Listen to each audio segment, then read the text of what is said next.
আমি প্রতিদিন স্কুলে যাওয়ার সময় দেখি তুমি রোজ রকে বসে আড্ডা দাও, নয়তো ড্যাঙ্গুলি খেলো, নয়তো গরু চড়া। আচ্ছা, তুমি কি স্কুলে যাও না? না, যাই না। তোর কি বে? ও আচ্ছা আচ্ছা।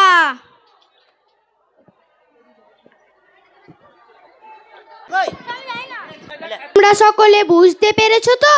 হ্যাঁ স্যার, বুঝতে পেরেছি। আচ্ছা আচ্ছা, ঠিক আছে। আমি যে পড়াগুলো দিয়েছিলাম সেগুলো তোমাদের হয়েছে তো? হ্যাঁ স্যার, হয়েছে। খুব ভালো কথা।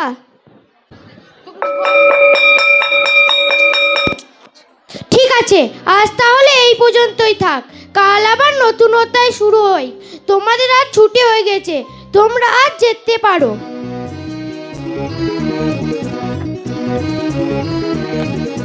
মিহির কোলে রোদ এসেছে, আদলে গেছে টুটি, আহা হা হা হা। মিহির কোলে রোদ এসেছে, আদলে গেছে টুটি, আহা হা হা হা। আজ আমাদের ছুটি, ও ভাই আজ আমাদের ছুটি, আহা হা হা হা। মিহির কোলে রোদ এসেছে, আদলে গেছে টুটি, আহা হা হা হা।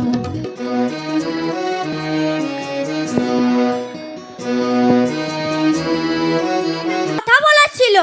আমাকে বলো বিনয়, বলো কি কথা?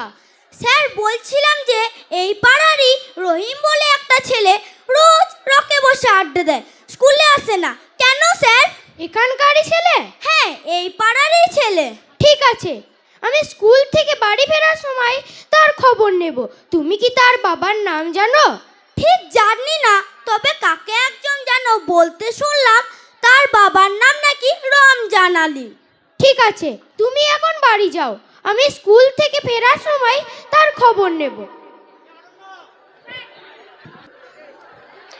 আরে ভাই, এটা কি রমজান আলীর বাড়ি?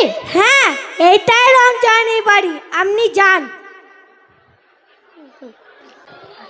রমজান ভাই, ও রমজান ভাই, বাড়িতে আছো?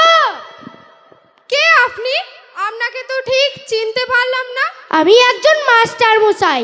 আপনাদের যে এখানে চণ্ডীদাস বিবেকানন্দ শিক্ষা কেন্দ্র মিশনটি আছে, সেখানকার আমি একজন শিক্ষক। স্কুলটি কোথায়? ওই যে নানুর থানার চারকল গ্রাম রোডের রক্ষাকালী মন্দির থেকে এগিয়ে গিয়ে আমাদের স্কুলটি পাবেন। ও আচ্ছা আচ্ছা আচ্ছা, বাড়ি দিয়ে আসুন, বাড়ি দিয়ে আসুন। হ্যাঁ, চলুন। এই নিন মাস্টার মশাই, বসুন বসুন। বলুন স্যার, কি বলছেন? বলছিলাম যে তোমাদের ছেলেটা স্কুলে যায় না কেন?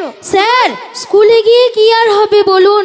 সেই চেন্নাই নয় কেরালা গিয়ে কাজ করতে হবে, তাই আমি ওকে আমার সঙ্গে রাজমিস্ত্রি কাজে লাগিয়েছি। তাছাড়াও স্কুলে তো কোনো সুযোগ সুবিধাও নেই। না রমজান, না, তোমার ধারণা একেবারে ভুল। তুমি ছেলেকে স্কুলে ভর্তি করো। শিক্ষাই মুক্তি, শিক্ষাই জাতির মেরুদণ্ড। ছেলেকে লেখাপড়া শিখিয়ে মানুষের মতো মানুষ করে তোলো। কে বলতে পারে তোমার ছেলে একদিন নেতাজির মতো দেশ নায়ক হবে না, বা এপিজে আব্দুল কালামের মতো মিসাইল ম্যান হবে না? মাস্টার মশাই, আপনি ঠিক বলছেন। আমার ছেলে লেখাপড়া শিখতে পারবে, মানুষের মতো মানুষ হতে পারবে। চেন্নাই বা কেরালায় কাজে যেতে হবে না তো? না রমজান, না। তোমার ছেলে যদি মন দিয়ে পড়াশুনো করে, তাহলে তোমার ছেলেকে বাইরের কাজে যেতে হবে না। ঠিক আছে মাস্টার মশাই, আমি আমার ছেলেকে অবশ্যই স্কুলে ভর্তি করব। মাস্টার মশাই, আমরা স্কুলের খরচ চালাতে পারবো তো? একদম পারবে। এছাড়াও সরকার ছাত্রছাত্রীদের পড়াশোনার জন্য অনেক সুযোগ সুবিধা দিচ্ছে। ফ্রিতে বই, মিড ডে মিল, জামা, জুতো, কন্যাশ্রী, সাইকেল, রূপশ্রী, শিক্ষাশ্রী, ট্যাব, অনেক কিছু দিচ্ছে। এছাড়াও উচ্চশিক্ষার জন্য অনেক সুযোগ সুবিধা দিচ্ছে। তাই খরচ নিয়ে তোমাদের ভাবার অত দরকার নাই। তোমরা এক পায়ে এগিয়ে এলে সরকার 10 পায়ে এগিয়ে আসবে। ঠিক আছে, আজ অনেক দেরি হয়ে গেল, আমি এখন যাই। মাস্টার মশাই, আপনাকে অনেক অনেক ধন্যবাদ আমার চোখ খুলে দেওয়ার জন্য। আমি আমার ছেলেকে কালই গিয়ে স্কুলে ভর্তি করব। দেখতে দেখতে 20টা বছর কেটে যায়। রমজানের ছেলে একদিন সত্যিই মানুষের মতো মানুষ হয়ে ওঠে, আর তখনই ঘটে যায় তার জীবনের অন্যতম রূপান্তর। মাস্টার মশাই, মাস্টার মশাই, বাড়িতে আছেন? মাস্টার মশাই, কারা আপনারা? চিনতে পারলাম না তো।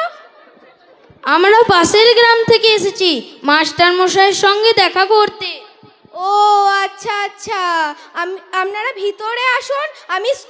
উনি স্কুল থেকে ফিরে একটু বিশ্রাম নিচ্ছেন, আমি এক্ষুনি ওনাকে ডেকে দিচ্ছি। কই গো, শুনছো? কি হলো? কি বলছো? তোমার সঙ্গে দেখা করতে এসেছে। ও আচ্ছা আচ্ছা, ওদের বসতে বলো, আমি আসছি।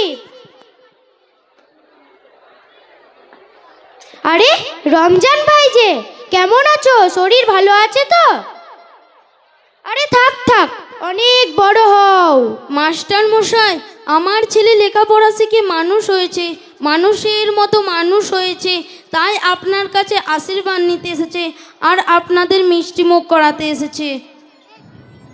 এই নিন। অনেক ভালো খবর দিলে রমজান, আমার মনটা আজ গর্বে ভরে গেল। তোমার ছেলে মানুষের মতো মানুষ হতে পেরেছে, দেশ গঠনে ভাগীদার হয়েছে।